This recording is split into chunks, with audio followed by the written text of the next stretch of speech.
উজি প্রেমে অন্ধ হয়ে দিদির বিরুদ্ধে ব্যানার্জি বাড়িতে মেশোর প্রবেশ আসন্ন।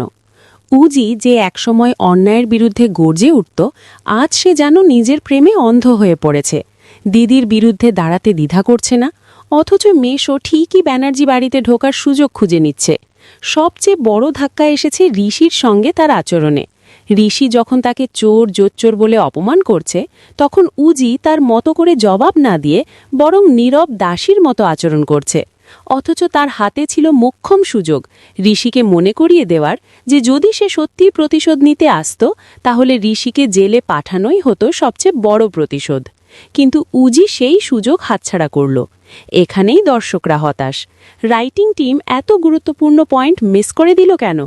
যে উজি সবসময় অন্যায়ের বিরুদ্ধে দাঁড়িয়েছে, তাকে হঠাৎ ভেজা বিড়াল বানিয়ে দেওয়া কি ঠিক হলো? অন্যদিকে নিশার চরিত্র নতুন আলোয় ধরা দিচ্ছে। যদিও সে অপরাধী, তবুও তার প্রশ্নগুলো যথাযথ। ঋষি কেন মেশো ও শঙ্খকে ছেড়ে দিল? এই প্রশ্নের উত্তর আজও অজানা।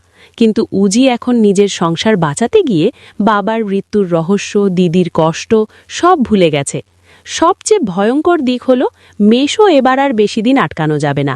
সে ঠিকই ব্যানার্জি বাড়িতে ঢুকে পড়বে এবং উজির ওপরেই ছড়ি ঘোরাবে।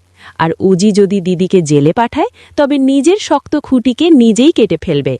আজ হয়তো সে বুঝছে না, কিন্তু আগামী দিনে দিদির অভাব হাড়ে হাড়ে টের পাবে। Audience hook. উজি কি সত্যিই প্রেমে অন্ধ হয়ে নিজের দিদিকে হারাবে? মেশো ব্যানার্জি বাড়িতে ঢুকলে উজির সংসার কি ভেঙে পড়বে? আর ঋষির অপমানের জবাব কি কোনোদিন দেবে উজি? দেখুন জোয়ার ভাটা, প্রতিদিন রাত ৮:৩০-এ, শুধুমাত্র জি বাংলায়। আর যদি চান সব আপডেট সবার আগে পেতে, তাহলে অবশ্যই আমাদের চ্যানেলটি সাবস্ক্রাইব করে নিন।